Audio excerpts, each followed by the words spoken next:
بسم اللہ الرحمن الرحیم۔ سامعین عزیز وقار، 13 رجب المرجب یوم ولادت مولا علی علیہ السلام ہے۔ کون مولا علی؟ وہ مولا علی جو حضور علیہ السلام کے داماد بنے اور حضرت خاتون جنت سلام اللہ علیہا کے شوہر بنے اور حضرات حسنین کریمین رضی اللہ تعالی عنہما وعلیہم السلام آپ کے وہ والد بنے۔ اور کون مولا علی جن کا سسر تمام نبیوں کا سردار بنا، اور کون مولا علی کہ جن کی زوجہ تمام جنتی خواتین کی سردار بنی، کون مولا علی کہ جن کے بیٹے تمام جنتی نوجوانوں کے سردار بنے، کون مولا علی؟ وہ مولا علی کہ جو تمام کائنات کے ولیوں کے سردار بنے۔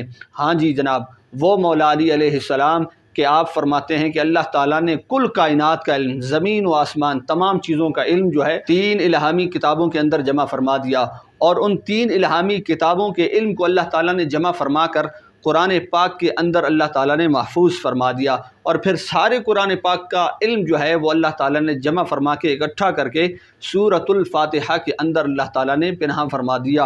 اور اسی طرح سورہ فاتحہ کے اندر جتنا بھی علم موجود تھا وہ اکٹھا اور جمع کر کے اللہ تعالیٰ نے سورہ فاتحہ کی بسم اللہ الرحمن الرحیم کے اندر رکھ دیا، اور بسم اللہ الرحمن الرحیم کے سارے علم کو جمع کر کے اللہ تعالیٰ نے بسم اللہ الرحمن الرحیم کی با کے اندر رکھ دیا، اور بسم اللہ الرحمن الرحیم کی با کا سارا علم جمع کر کے اللہ تعالیٰ نے بسم اللہ کے نیچے جو نقطہ ہے اس کے تحت جو ایک نقطہ ہوتا ہے اس کے اندر جمع فرما دیا۔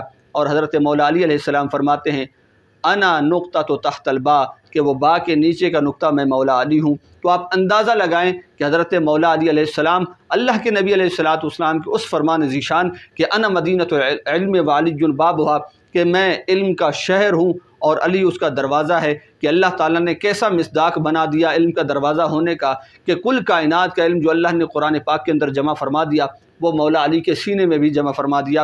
اور پھر یہ بھی ذہن میں رکھیں، خود مولا علی علیہ السلام فرماتے ہیں، آپ فرماتے ہیں کہ میں اگر قرآن پاک کی تفسیر لکھنے پہ آؤں تو صرف سورۃ الفاتحہ کی تفسیر ایسی لکھوں کہ کئی اونٹ کتابوں کے بھر جائیں اور لد جائیں۔ کون مولا علی؟ وہ مولا علی کہ جس کے بارے میں حضرت سیدنا صدیق اکبر رضی اللہ تعالیٰ عنہ آپ فرماتے ہیں کہ النظر الی وجہ علی عبادت، یہ میں نے سرکار کی زبان سے سنا ہے اور یہ عبادت میں روزانہ کرنا چاہوں گا اور میں کرتا بھی ہوں، کہ علی کے چہرے کو تکتے رہنا بھی عبادت ہے۔ اور حضرت مولا علی، کون مولا علی؟ وہ مولا علی کہ حضرت عمر فاروق فرماتے ہیں لولا علی لہلک عمر، اگر علی نہ ہوتے تو آج عمر رضی اللہ تعالیٰ عنہ ہلاک ہو جاتے۔ کون مولا علی؟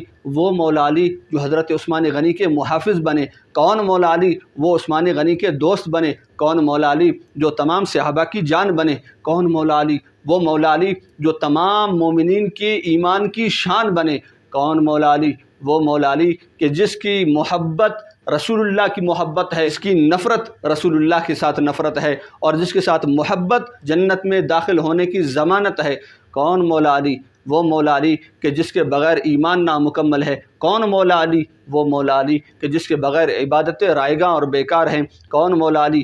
وہ مولا علی کہ جس کے ذریعے سے ایمان کی جان ہے، ایمان کی روح ہے۔ اور کون مولا علی؟ وہ مولا علی کہ جس کا دامن تھام کر تمام مومنین داخل جنت ہو جائیں گے۔ حضرت مولا علی علیہ السلام کے علم کا اندازہ آپ لگائیں۔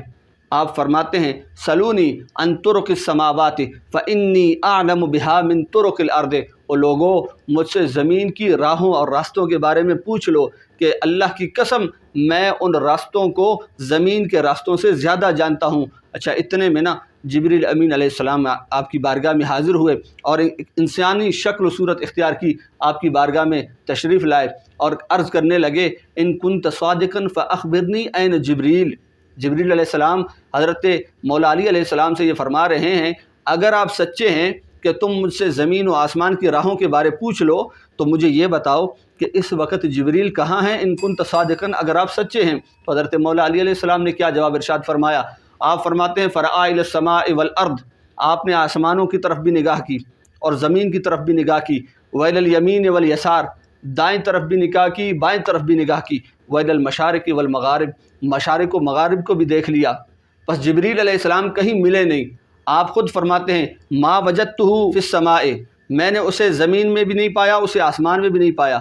ہاں لعلہ انت، لیکن میں امید کرتا ہوں شاید جو تم مجھ سے سوال پوچھ رہے ہو تم ہی جبریل امین ہو، جو ہو پردوں میں پنہاں چشم بینا دیکھ لیتی ہے، جو ہو پردوں میں پنہاں چشم بینا دیکھ لیتی ہے، زمانے کی طبیعت کا تقاضا دیکھ لیتی ہے۔ یعنی اللہ والے جن کو اللہ نے بصارت اور بصیرت دونوں بینائی عطا فرمائی، چاہے ان کے سامنے کوئی چیز موجود ہو یا پس پردہ ہو، پردہ کے پیچھے ہو، وہ دونوں چیزوں کو اسی طرح برابر دیکھ لیتے ہیں، گویا کہ وہ ان کے سامنے موجود ہو۔ گر نہیں جبریل زمین و آسماں میں کہیں بھی، گر نہیں جبریل زمین و آسماں میں کہیں بھی، تو ہے سامنے کھڑا یہ نگاہ مولا دیکھ لیتی ہے۔ اللہ پاک ہمیں اہل بیت کرام، بالخصوص صحابہ کرام، حضور علیہ الصلوۃ والسلام کے اہل بیت اور حضرت مولانا مرتضیٰ علیہ السلام کی پکی سچی محبت نصیب فرمائے، آمین بجاہ سید المرسلین۔